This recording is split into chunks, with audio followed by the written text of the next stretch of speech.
My God, I hate drugs. Meantime, President Duterte taking a swipe at Robredo after a speech in Pampanga. The vice president said she's ready to lead opposition groups, and this is what Mr. Duterte had to say in his own words. I will not resign because it will make her president. My resignation is addressed to the people na para makapili sila ng gusto nila. Siya, I don't think she can ever be ready to govern a country. Reason? Incompetence. Survey shows fewer Filipinos are satisfied with the performance of President Duterte. The latest Social Weather Station's poll says Mr. Duterte's net satisfaction rating is down by 11 points from a very good plus 56 in the first quarter of 2018 to a good plus 45 in the second quarter. According to the SWS, this is a new personal low for the president. The poll says 65% of Filipinos are satisfied with Mr. Duterte's performance, 20% dissatisfied, and the rest undecided. The SWS carried out its survey June 27 to 30 among 1,200 Filipino adults nationwide.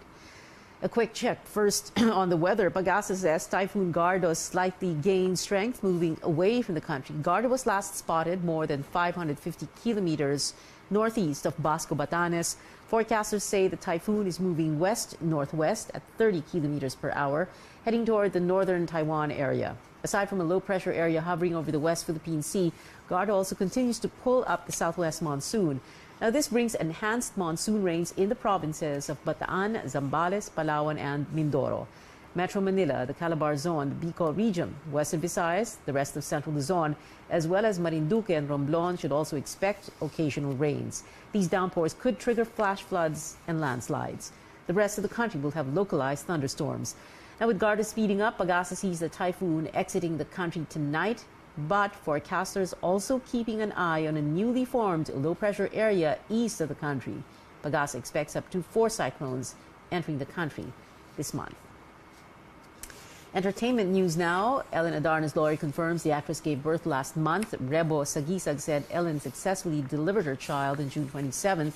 Sagisag explained this was the reason the actress failed to attend child abuse and cybercrime proceedings or hearings against her. On May 4, Ellen posted an Instagram story of a minor she accused of taking photographs of her at a restaurant without permission.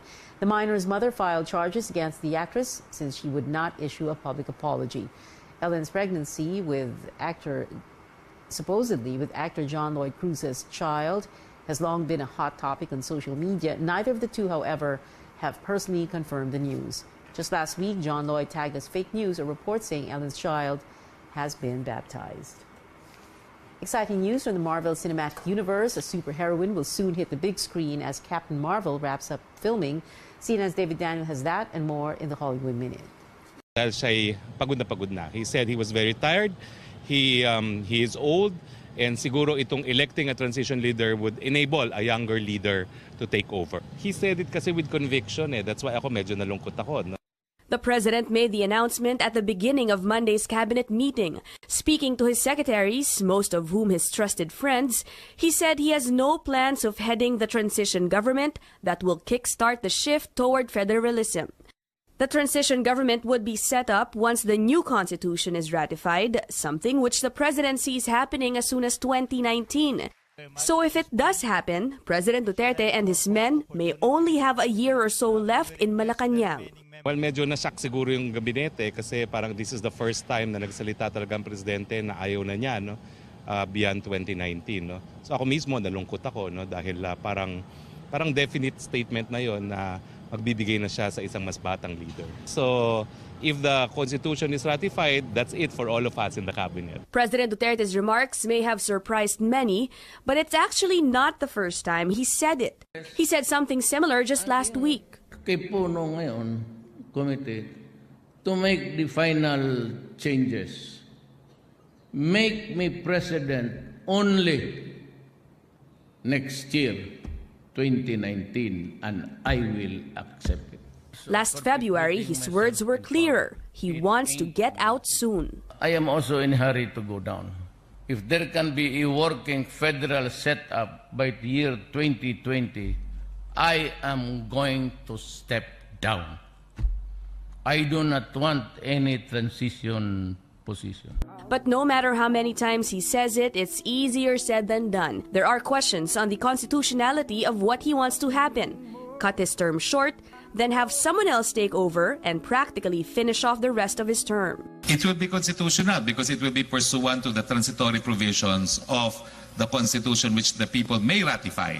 Kaya nga pinabago niya yung transitory provision para i-recognize na yung transition leader will have to be elected. In other words, yung bagong saligang batas, kung iraratify ng taong bayan, will be the instrument that will cut short the term of the president. Before the draft federal constitution goes through a plebiscite where people will vote on whether or not they want the new charter, it will still have to hurdle lawmakers. Malacanang says the president will push his allies in Congress to back him up. This early, though, senators are saying changing the Constitution is not their priority. This means our tired president may just have to wait a little longer. Ina Andolong, CNN Philippines. The Consultative Committee to review the 1987 Constitution has agreed to the President's requests. They will include a provision in the proposed federal Constitution that would allow Mr. Duterte to step down once the new Constitution is approved in a plebiscite. Alongside this, a provision that would allow the election of a transition leader who will have the powers of a president. CONCOM has also added another provision which will require the incumbent vice president to step down. This is so a transition vice president can be elected in tandem with a transition president. All appointees of President Duterte will also have to vacate their posts once transition leaders are in power.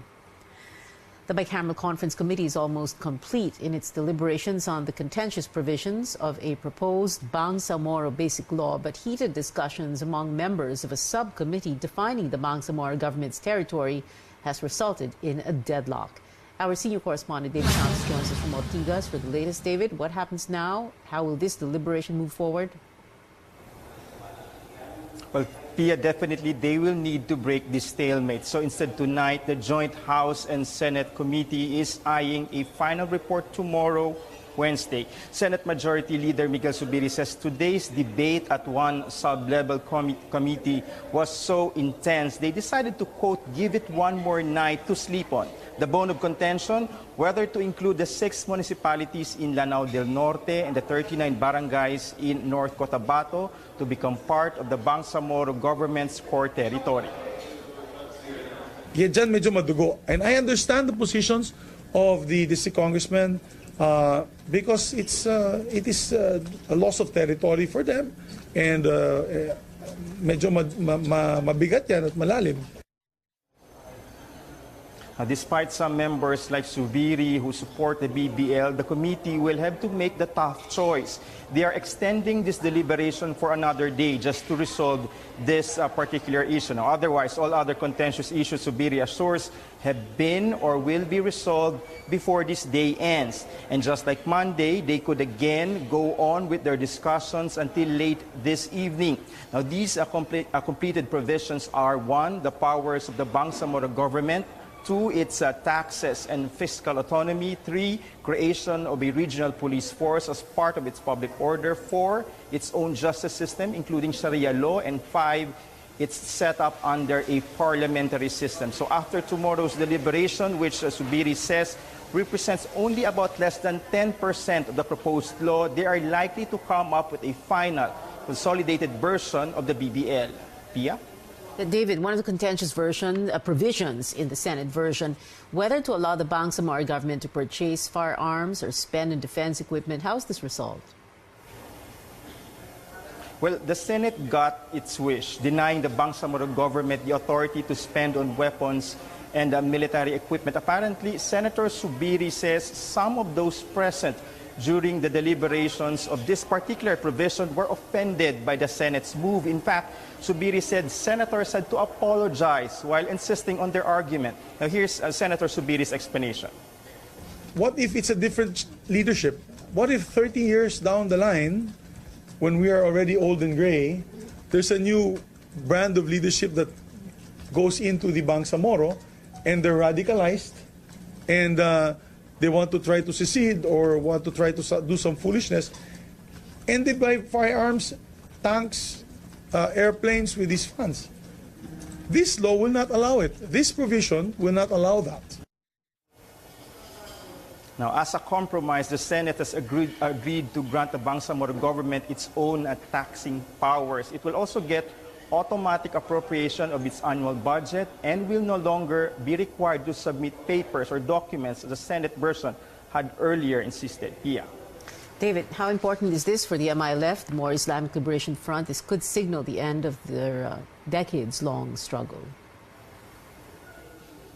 Well, Pia, we must remember that the BBL, as a proposed law, has never gone this far in terms of the legislation process. The Aquino government, which is credited for signing the peace deal with the More Islamic Liberation Front, or MILF, as we all know, its Congress junked the BBL. So this is the second attempt to have the BBL enacted into law. Now, compared to a marathon, it's almost like reaching the finish line.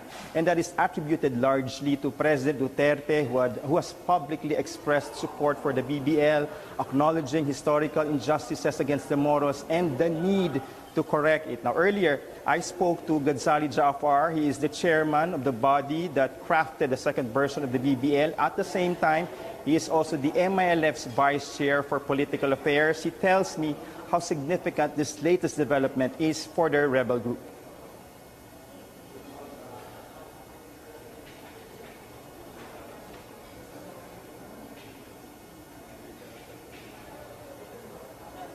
Santos there. Well, we had this quote from him. Mr.